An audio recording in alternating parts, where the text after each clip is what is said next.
జీవితం అంతా జనాల్ని బాధ పెట్టడమే సరిపోతుంది. ఇలా తాగా కదరా ఆ రోజు యాక్సిడెంట్ చేసి వాళ్ళన్నను చంపావు.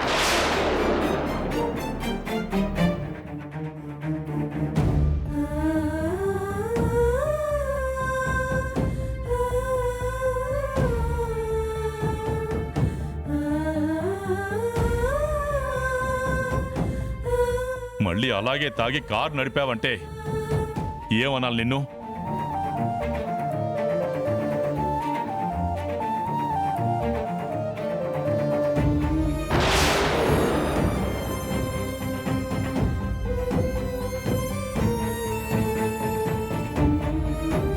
నువ్వు చేసిన తప్పుకి ఆ అమ్మాయిని ఇంటి కోడలుగా తెచ్చుకుని ఆ తప్పును సరిదిద్దుకోవాలనుకున్నాను.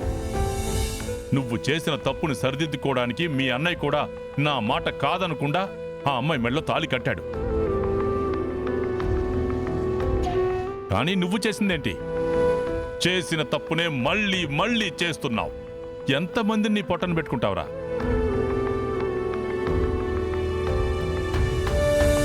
అసలు ఇదంతా కాదురా. రేపు నన్ను కూడా తీసుకెళ్ళి దేనికైనా గుద్ది చంపేయి.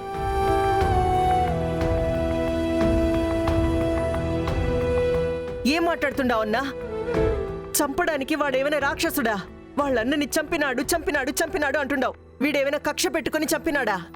ఏదో ఏదో పొరపాటున జరిగిపోయినదంతే. వాడు కావాలని గుద్దినా గుద్దుతాడమ్మా. తాగే వరకు మనిషిగానే ఉంటాడమ్మా ఎవడైనా. తాగిన తర్వాత రాక్షసుడవుతాడు. కాబట్టే ప్రాణాలు తీయగలిగాడు.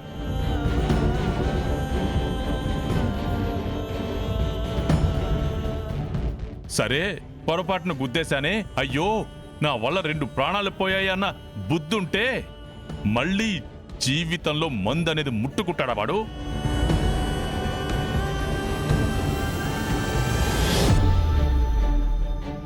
అయ్యో నా వల్ల 2 కుటుంబాలు రోడ్డును పడిపోయాయన్న పశ్చాత్తాపం ఉంటే కనీసం వాడు మందు వాసనైనా చూస్తాడా?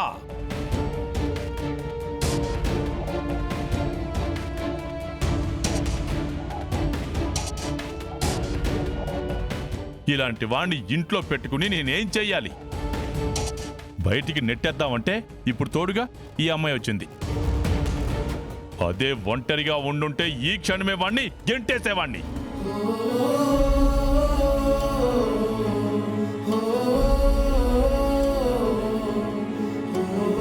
రేయ్, నీకోసం బ్రతికింది చాలు. కొద్ది రోజులైనా నిన్ను నమ్ముకుని వచ్చిన వాళ్ళ కోసమైనా బతకరా. నేను అరవడం తప్ప నువ్వు మారవు.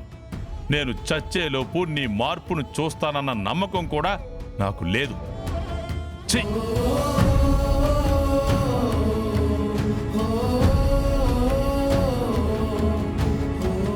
ఏవిరా ఇది? ఎందుకురా ఇదంతా చేస్తుండావు? మా అన్నయ్యని చంపేశాడు, కార్తిక్ని చంపేశాడు. అది చాలదని నన్ను కూడా చంపాలని చూశాడు. నేను నీకేం ద్రోహం చేశాను చిరంజీవి?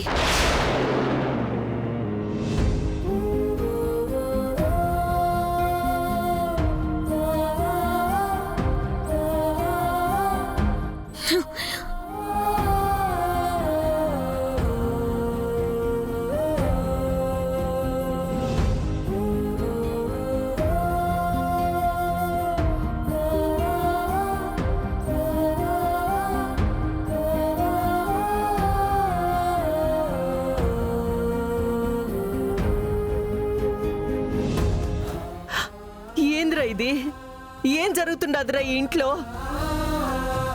నాకు తెలిసైతే వాడు తప్పు చేయడురా. వాడి గురించి నాకు తెలుసు కదత్తా. అసలు నేను తప్పు చేస్తే వాడు మాటలు పడుతున్నాడు. నిజం చెప్పేద్దామంటే వద్దు అని నాతో ఒట్టేయించుకున్నాడు. రేయ్, నువ్వు గమ్మునుండ్రా. ఎవరైనా విన్నారంటే బాగోదు. నిన్ను కాపాడుకోవడానికి ఆ పొద్దేదో వాడి నెత్తినేసుకున్నాడు. అది అట్నే ఉండని. మళ్ళీ నువ్వు నిజం కని చెప్పేసినావంటే అది మళ్ళీ పెద్ద పెద్ద రచ్చవుతుందిరా. ఏడిసిపెట్టు. ఎలా విడిచిపెట్టమంటావు అత్త? చేయని తప్పుకి వాడు అన్ని మాటలు పడుతూ ఉంటే దానికి కారణం నేనయ్యుండి కూడా ఏమీ మాట్లాడలేకపోతున్నాను. నా వల్ల వాడు రాక్షసుడైపోతున్నాడు, దుర్మార్గుడైపోతున్నాడు. సరే సరే, ఎడిసి పెట్టమని చెప్తుండాను కదా, దాని గురించి మాట్లాడినామంటే మనకే ఇబ్బంది. పో, ఆ పాపేదో బాధపడతా ఉండాది కదా, పో పోయి ఓదార్చు. పో పోరా పో. ఎంకన్నా, ఏందయ్య ఇట్టంతా చేస్తుండావు? వాళ్ళ నాయన దృష్టిలో వాడు మనిషి చాలా మంచోడని ఏ పొద్దర్థం అవుతాది? అయ్యో, ఎప్పటికయ్యా అర్థమయ్యేటట్టు చేస్తావు నువ్వు? కన్న తండ్రికి కొడుకుని శత్రువుని చేస్తుండావు. ఏందయ్యా నువ్వు?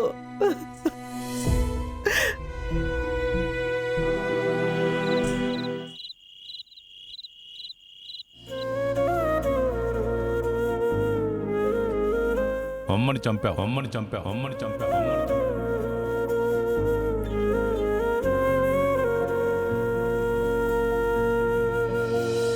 కదిలే కాలముతో అడుగులు కలుపుకొని పయనం సాగించు మరచి గతమునికా.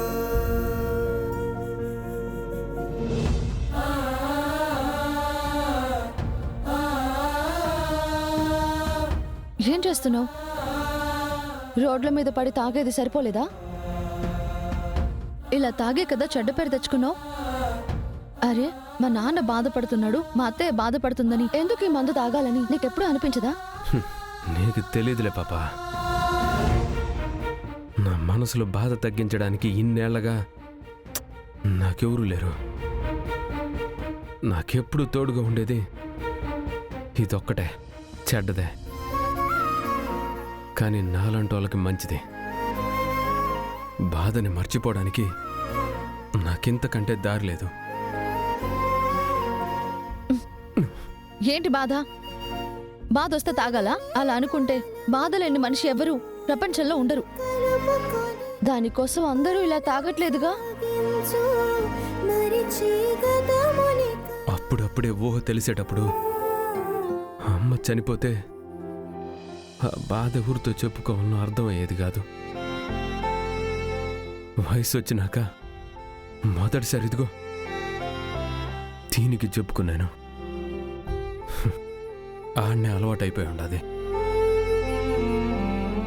ప్రతిరోజు దీంతోనే మాట్లాడుకునేవాడిని, దీంతోనే చెప్పుకునేవాడిని. అందరికీ ఇది చెడ్డదే, నాకు మాత్రం మంచిదే.